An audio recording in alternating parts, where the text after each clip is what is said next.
each of these application problems we're going to solve a little bit differently. But they're all based on the same thing. We list what we know and use that to find what we need to know. So in example 7, I have my first term of my arithmetic sequence is 15. And I know that my 10th term is negative 12. I need to find the common difference and the explicit formula. So just a reminder of the explicit formula that is on your reference sheet for arithmetic sequences is that. So I need to know A1 and I need to know D. Well, I already know that A1 is 15, so I can list that in. So all I need to do is figure out what D is. Now, to figure that out, I'm going to use my last piece of information here, which is the 10th term. Now, if I take this 10th term and I plug the 10th term into my explicit formula right here. Actually, well, I should say what I know of my explicit formula so far. So 15 plus D, I don't know what D is. However, I do know that my term number is the 10th term. And I know that this formula should equal negative 12, because that's what the 10th term actually is. Now I can take this and I can solve for D. So 10 minus 1, this becomes 9D equals negative 27. That gives me that my D is minus 3. So I am minusing 3 over and over and over.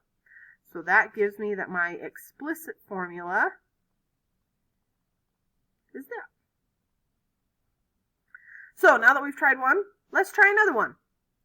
We have an arithmetic sequence. The first term is negative 12. I know the common difference is 5. And I want to know which term of the sequence has a value of 58. So I'm solving for n here. Which term of the sequence equals a total of 58? I would like you to pause the video, think about what you know here, and try to solve this one on your own. When you think you're ready, come back to check your work and see how you did.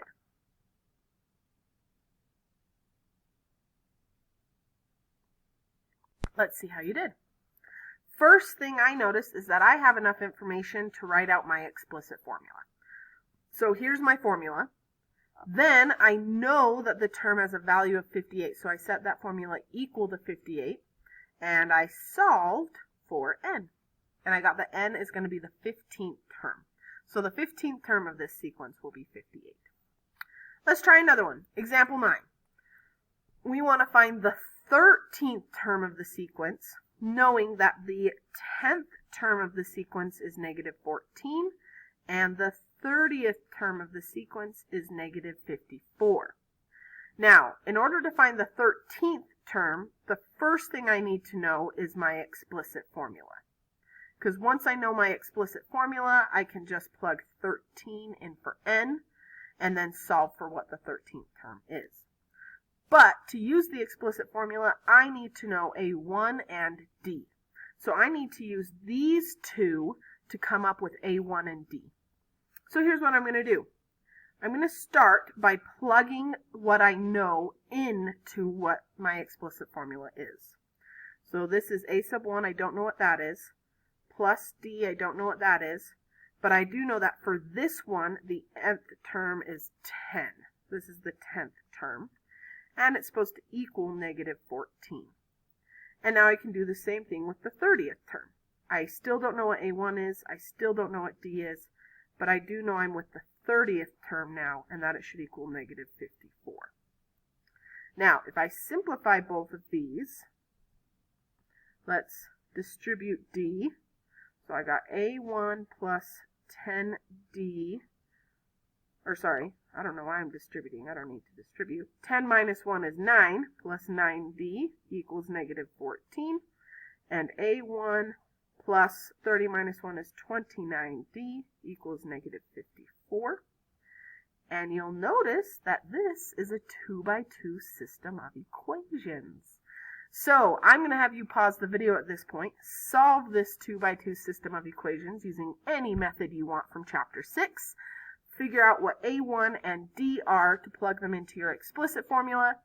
Once you have your explicit formula, then plug 13 in for n to find your final answer. So pause the video and try that out now.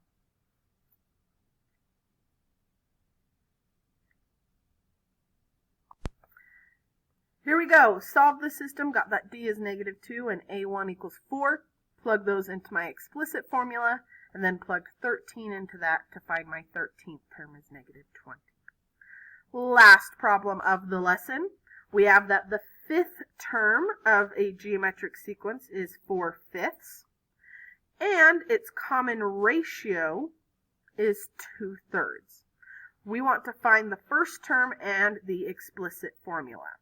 So here is my explicit formula for geometric sequences. I need to know what G1 is and R.